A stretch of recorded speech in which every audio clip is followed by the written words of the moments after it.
വളരെ കാലം മുമ്പ് ബധവ ദൈവത്തിന്റെ ജനങ്ങളെ മിസ്രയീമിൽ നിന്നു പുറത്തെത്തിച്ചു. പക്ഷേ ഒരു ദിവസം മോശെ മരിച്ചു.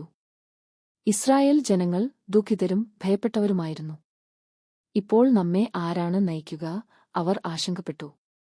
അപ്പോൾ ദൈവം നഥാന്യോട് പറഞ്ഞു, ധൈര്യവും ബലവും കൈവശം വെക്കുക. നീ എവിടെയായാലും ഞാൻ നിന്നോടുകൂടെ ഉണ്ടാകും.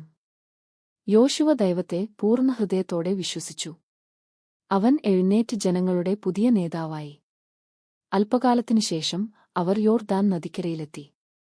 നദി ശക്തമായി ഒഴുകിക്കൊണ്ടിരുന്നു, കരകൾ കടന്നു നിറഞ്ഞിരുന്നു. ജനങ്ങൾ ഭയപ്പെട്ടു. ഇത് എങ്ങനെ കടക്കാം? അവർ ചോദിച്ചു. യോശുവ പുരോഹിതന്മാരോട് ഉടമ്പടി പെട്ടകം എടുത്ത് നദിയിൽ കാലുവെക്കാൻ പറഞ്ഞു. അവരുടെ കാലുകൾ വെള്ളത്തിൽ തൊട്ട ഉടനെ അദ്ഭുതം സംഭവിച്ചു. നദിയുടെ വെള്ളം ഒഴുകുന്നത് നിർത്തി. വെള്ളം ദൂരത്ത് അടിഞ്ഞുനിന്നു. നിലം വരണ്ടുപോയി. എല്ലാ ജനങ്ങളും സുരക്ഷിതമായി കടന്നു. ദൈവം വീണ്ടും ഒരു അദ്ഭുതം ചെയ്തു.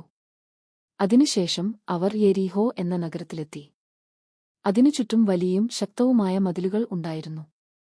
അത് തകർക്കാൻ അസാധ്യമെന്നു തോന്നി. എന്നാൽ ദൈവം യോശുവയ്ക്ക് ഒരു വ്യത്യസ്ത പദ്ധതി നൽകി. 6 ദിവസം നഗരത്തെ ഒരിക്കൽ വീതം ചുറ്റി നടക്കുക. 7-ാം ദിവസം 7 പ്രാവശ്യം ചുറ്റുക.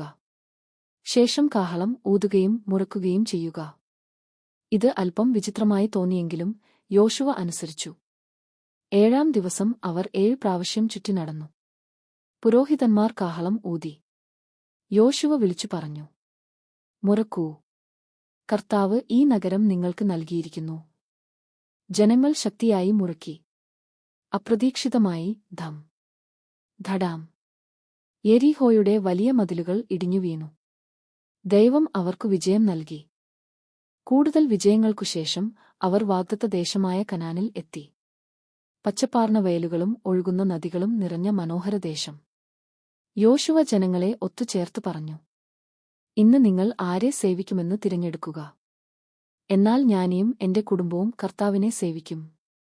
ജനങ്ങളും ദൈവത്തെ സേവിക്കാമെന്ന് വാഗ്ദാനം ചെയ്തു. പാഠം മോറൽ: നാം ദൈവത്തെ വിശ്വസിക്കുകയും അവന്റെ കൽപ്പനകൾ അനുസരിക്കുകയും ചെയ്താൽ അസാധ്യമെന്നു തോന്നുന്നതും സാധ്യമാകും. ധൈര്യമായി ഇരിക്കുക.